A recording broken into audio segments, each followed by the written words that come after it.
አድማጮቻችን እጅግ በጣም አስደሳች ዜና ነው የደረሰን። ቴክኒሻናችን የባሻዬ ባለቤት ስልክ ደውላ መስመር ላይ እንዳለች እየነገረችን ነው። ለዚህ ነው እንግዲህ ሁልጊዜም ፍቅር ያሸንፋል የምንለው። ሄሎ አድማጫችን አንቺ ሄሎ ይቅርታ እርሶ አንዴ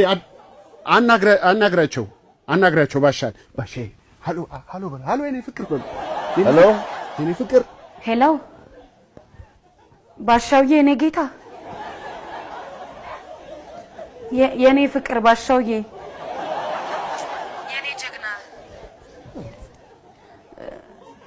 እናም የኔ ውድ ሄሎ ተቋረጠ ምን አለች?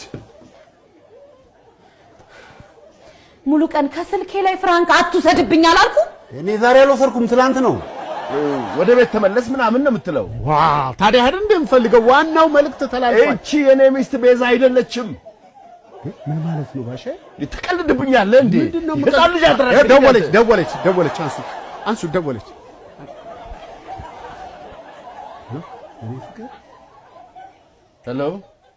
ሄሎ አንተ ተንከሲስ መሽገር ሽማግሌ ማን አባቷ ናት አሁን ፍቅረኛው ነኝ ብላ የደወለችው? አንተ ሰው ሆነ በእኔ ላይ ደርበ ነበር።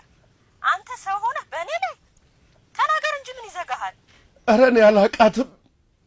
ኧረ አታቃትም? ባሻዬ እያለች አታቃትም? ሙች ስልሽ ኧረ ራስ እዛው ድብን በል። ለማንኛውም ወደ ሌላው ፍቅረኛዬ ጋር እየሄድኩኝ ነው። በደህና ጊዜ ሌላ ማዘጋጀት የጠቀመኝ በቃ ዘመኔን በሙሉ አንቺን ላስደሰት ስል ብዙ ደክሜ ከሰው በታች ሆንኩኝ።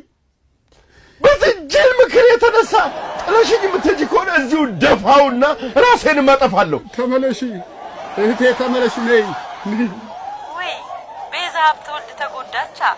ይኸውልህ አቶ ባሻ ድሮም ገንዘብህን ብዬ ነው እንጂ እኔን የመሰለች ቆንጆ አንተን በረጅም ዱላ ምትነካ ይመስልሃል? አሁን ገንዘብህ አልቋል። የቀረህ ጥይት ብቻ ነው። ስታሳዝን። ኧረ ቆይ ግን ስንት ጥይት ነው ሽጉጡ ውስጥ ያለው? 6 በቃ አሪፍ እንደው 3 ይደርሳችኋል ማለት ነው። ደህና ሁን እንግዲህ።